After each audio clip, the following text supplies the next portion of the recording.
നമസ്കാരം, ഇൻസൈഡിലേക്ക് സ്വാഗതം. ലൈംഗിക പീഡന കേസിൽ രാഹുൽ മാങ്കൂട്ടത്തിൻ്റെ വിധി എന്ത് എന്നുള്ളത് ഇന്നറിയാം. കോടതി വിധിയല്ല, തലവിധി അടക്കം അറിയാൻ കഴിയുന്ന രീതിയിലായിരുന്നു ഇന്ന് രാവിലെ മുതൽ ഏവരും കാത്തുനിന്നത്. എന്നാൽ കോടതിയിലാകട്ടെ അപ്രതീക്ഷിതമായ ചില ട്വിസ്റ്റുകളും ടേണുകളും ഒക്കെ സംഭവിച്ചു എന്നുള്ളതാണ് മനസ്സിലാക്കാൻ കഴിയുന്നത്.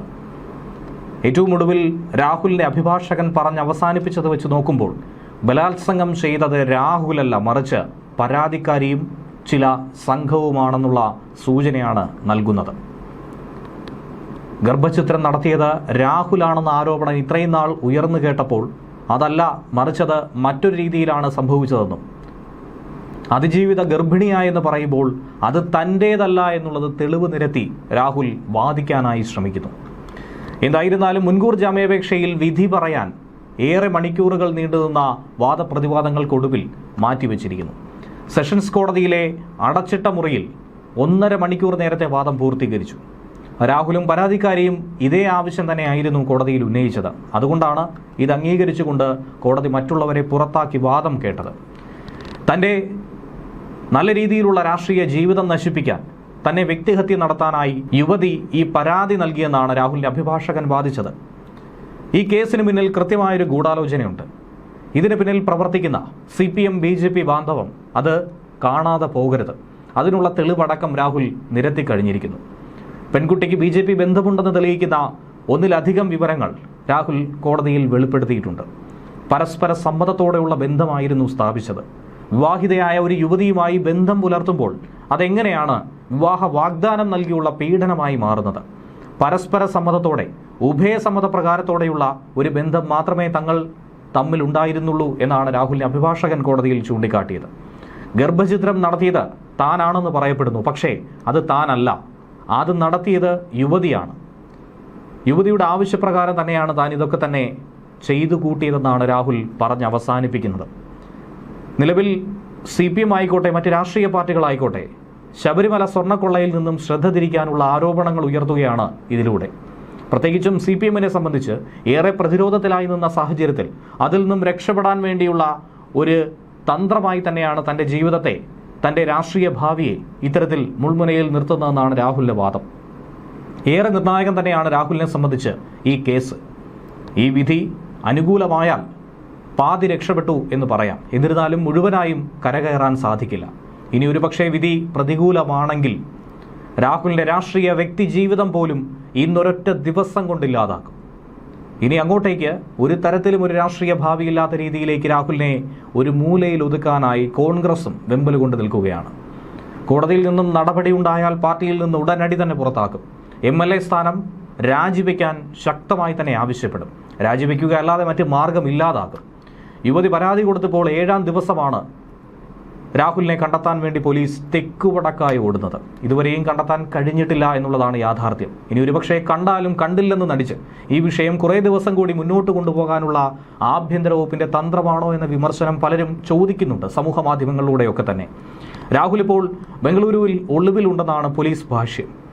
രാഹുൽ മാങ്കൂട്ടത്തിനെതിരെ പോലീസ് റിപ്പോർട്ടിൽ ഗുരുതര പരാമർശങ്ങൾ തന്നെയാണ് കോടതിയിൽ നിന്ന് സമർപ്പിച്ചത്. ഡോക്ടറുടെ ഉൾപ്പെടെയുള്ള സാക്ഷിമൊഴികൾ അടങ്ങിയ റിപ്പോർട്ടാണ് പോലീസ് ഹാജരാക്കിയത്. ബലാത്സംഗം നടത്തിയതിനുള്ള തെളിവ് കൃത്യമായി പോലീസ് റിപ്പോർട്ടിൽ പറയുന്നു. യുവതിയെ ഭീഷണിപ്പെടുത്തി ഗർഭചിത്രം നടത്തിയതിന് തെളിവും തങ്ങളുടെ പക്കലുണ്ടെന്ന് പോലീസ് ചൂണ്ടിക്കാട്ടുന്നു. ഇതോടൊപ്പം ഡോക്ടർ നൽകിയ മൊഴിയിൽ കഴിഞ്ഞ ദിവസം പരാമർശിച്ച യുവതി 1 അല്ല 2 വട്ടം ആത്മഹത്യ ചെയ്യാനുള്ള നീക്കം പോലും നടത്തി, അത്രയധികം സമ്മർദ്ദം തനിക്കുമേലുണ്ടായി എന്ന് വെളിപ്പെടുത്തിയിരുന്നു. ഡിജിറ്റൽ തെളിവുകളടക്കം സീൽ ചെയ്ത കവറിൽ പോലീസ് കോടതിക്ക് കൈമാറിക്കഴിഞ്ഞു. യുവതി കൊടുത്തത് വ്യാജ പരാതിയാണെന്നും കേസിൽ താൻ നിരപരാധിയാണെന്നുമാണ് രാഹുൽ ജാമ്യ ഹർജിയിൽ വാദിക്കുന്നത്. കോടതിക്ക് പരിശോധിച്ചാൽ മനസ്സിലാക്കാവുന്ന ഒരു വിഷയമുണ്ട്. യുവതി വിവാഹിതയായിരുന്നു. ഗർഭിണിയായതിൻ്റെ ഉത്തരവാദിത്തം ഭർത്താവിനാണെന്നാണ് രാഹുൽ പറയുന്നത്. എങ്ങനെയാണതിൽ താൻ മാത്രം കുറ്റക്കാരനായി മാറുക? സ്വമേധയാ ഗർഭചിത്രത്തിനുള്ള ഗുളിക കഴിക്കുകയായിരുന്നുവെന്നാണ് രാഹുൽ ഹർജിയിലൂടെ പറയുന്നത്.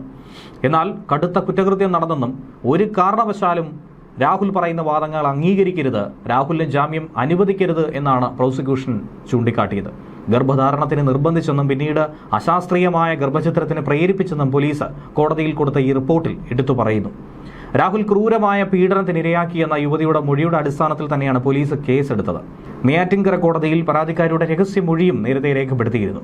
തിരുവനന്തപുരത്തെ ഒരു ഫ്ളാറ്റിൽ വെച്ച് 2 തവണയും പിന്നീട് പാലക്കാട് വെച്ചും ബലാത്സംഗം ചെയ്തെന്നാണ് മൊഴി കൊടുക്കുന്നത്. എന്നാൽ അവിടെയും രാഹുൽ ഉയർത്തുന്ന ചോദ്യമുണ്ട്. തിരുവനന്തപുരത്തും പാലക്കാടും എങ്ങനെയാണ് യുവതി എത്തിയത്? എന്തു പറഞ്ഞ് ഭീഷണിപ്പെടുത്തി എത്തിച്ചു? ഉഭയസമ്മതപ്രകാരമുള്ള ഒരു ബന്ധമല്ലായിരുന്നോ ആ ചാറ്റുകളിലൊക്കെ തന്നെ നിഴലിച്ച് കണ്ടത്? സൗഹൃദപരമായ സംഭാഷണങ്ങൾ എങ്ങനെയാണ് പിന്നീട് ഭീഷണിയായി മാറിയത്?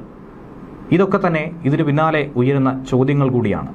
ബലാത്സംഗ ദൃശ്യങ്ങൾ രാഹുൽ ഫോണിൽ ചിത്രീകരിച്ചെന്നും ഇതൊക്കെ പുറത്തു പറഞ്ഞാൽ കൊല്ലുമെന്ന് ഭീഷണിപ്പെടുത്തിയുമെന്നുമാണ് പെൺകുട്ടിയുടെ പരാതിയിൽ പറയുന്നത്. അങ്ങനെ പറയുമ്പോൾ എത്തുകയല്ലാതെ മറ്റെന്ത് മാർഗമായിരുന്നു തനിക്ക് മുന്നിൽ ഉണ്ടായിരുന്നത്? താൻ ഏറെ നിസ്സഹായയാണെന്നും യുവതി തന്നെ പറഞ്ഞിട്ടുണ്ട്. പാലക്കാട്ടെ ഫ്ളാറ്റിലേക്ക് യുവതിയെ വിളിച്ചു വരുത്തി ദൃശ്യങ്ങൾ കാണിച്ച് ഭീഷണിപ്പെടുത്തി പിന്നീട് ക്രൂരമായി ബലാത്സംഗം ചെയ്തെന്നും ഫോണിൽ വിളിച്ച് ഭീഷണിപ്പെടുത്തിയെന്നുമാണ് പരാതിയിൽ ചൂണ്ടിക്കാണിക്കുന്നത്. യുവതി ഗർഭിണിയാണെന്ന് അറിഞ്ഞതോടെ ഭീഷണി കടുത്ത രൂപത്തിലായി. രൂക്ഷമായ രീതിയിൽ രാഹുൽ ഗർഭഛിദ്രത്തിന് പ്രേരിപ്പിച്ചു. ഗർഭഛിദ്രത്തിനുള്ള ഗുളിക യുവതിക്ക് എത്തിച്ചു കൊടുത്തതുപോലും രാഹുലിന്റെ സുഹൃത്തായ ജോബി ജോസഫാണ്. ഇയാളെയും കേസിൽ പ്രതി ചേർത്തിട്ടുണ്ട്. വാദം പൂർത്തിയായി. എന്നാൽ എപ്പോഴാണ് ഈ വിധി വരിക എന്ന കാര്യത്തിൽ ഒരു വ്യക്തത ഉണ്ടായിട്ടില്ല. പ്രോസിക്യൂഷനോട് ഒരു രേഖ കൂടി ഹാജരാക്കാൻ കോടതി നിർദ്ദേശിച്ചിട്ടുണ്ട്. ഇന്ന് ഉച്ചയ്ക്ക് ശേഷമായിരിക്കുമോ ഈ ഉത്തരവ് എന്ന കാര്യം ആകാംക്ഷയോടുകൂടി കാത്തിരിക്കുന്നു. എന്നാൽ ഉത്തരവ് വൈകുമെങ്കിൽ അറസ്റ്റ് ഉണ്ടാകില്ലെന്ന് പ്രോസിക്യൂഷൻ ഉറപ്പ് നൽകണമെന്നാണ് പ്രതിഭാഗം ആവശ്യപ്പെട്ടിരിക്കുന്നത്. എന്നാൽ ഇക്കാര്യത്തിൽ ഉറപ്പ് കൊടുക്കാൻ കഴിയില്ല എന്നാണ് പ്രോസിക്യൂട്ടറുടെ മറുപടി. ഒട്ടനവധി രേഖകൾ പരിശോധിക്കാനുണ്ടെന്നാണ് കോടതി പറയുന്നത്. പരിശോധനകൾ പൂർത്തിയായാൽ മാത്രം ഇന്നുത്തരവ്, അതല്ലെങ്കിൽ നാളെ എന്നാണ് നിലവിൽ പുറത്തു വന്നിരിക്കുന്ന സൂചന. ഇതിനിടെ രാഹുൽ മാങ്കൂട്ടത്തിനെതിരെയുള്ള പുതിയ പരാതി കോൺഗ്രസ് നേതൃത്വം DGPക്ക് കൈമാറിയിട്ടുണ്ട്. സിറ്റി പോലീസ് കമ്മീഷണറുടെ പ്രത്യേക സംഘത്തിന് DGP ഈ പരാതി കൈമാറി കഴിഞ്ഞിരിക്കുകയാണ്. രാഹുൽ മാങ്കൂട്ടത്തിനെതിരെ കടുത്ത നടപടി എന്തായിരുന്നാലും പാർട്ടിയുടെ ഭാഗത്തു നിന്നും ഉണ്ടാകുമെന്ന് വേണം കരുതാൻ. നിയമപരമായും രാഷ്ട്രീയ ഭാവിയും ഒക്കെ തന്നെ അങ്കലാപ്പിലാകുന്ന രീതിയിൽ കാര്യങ്ങൾ പോകും. പാർട്ടിയിൽ നിന്ന് എന്തായിരുന്നാലും പുറത്താക്കുമെന്നാണ് ലഭിക്കുന്ന വിവരം.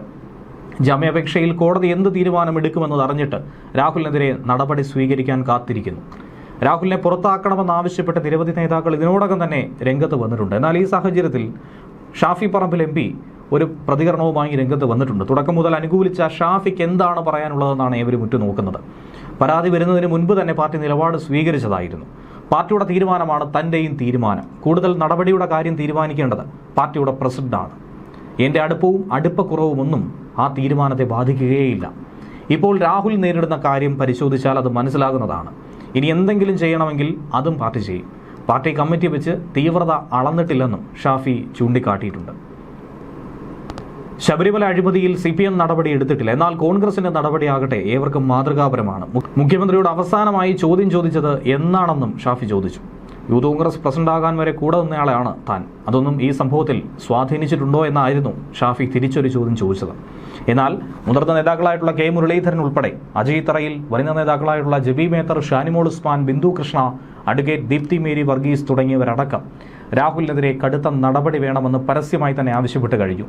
രാഹുൽ വിഷയത്തിൽ KPCC പ്രസിഡന്റുമായി ചർച്ച നടത്തിയെന്നും കോടതി വിധി വരട്ടെ എന്നും നല്ല വാർത്ത വരുമെന്നുമായിരുന്നു UDF കൺവീനർ അടൂർ പ്രകാശിന്റെ പ്രതികരണം. എന്നാൽ ആർക്കായിരിക്കും ആ നല്ല വാർത്ത എന്ന ചോദ്യത്തിന് ആർക്കുമാകാം എന്നായിരുന്നു അടൂർ പ്രകാശിന്റെ മറുപടി.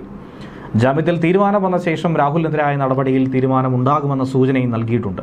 രാഹുൽ MLA സ്ഥാനം നൽകിയത് ജനങ്ങളാണ്. കോൺഗ്രസ് ആകട്ടെ മാതൃകാപരമായ നടപടി സ്വീകരിച്ചു. ഇനിയും അതുണ്ടാകും. നേതാക്കൾ നിലപാട് ഘടിപ്പിച്ചതോടെ കോടതി തീരുമാനത്തിന് മുൻപ് തന്നെ രാഹുലിനെതിരെ നടപടിയെടുക്കും എന്നുള്ള ഒരു സൂചന തന്നെയായിരുന്നു നേരത്തെ ഉയർന്നു കേട്ടത്. News desk വെള്ളിവാർത്ത.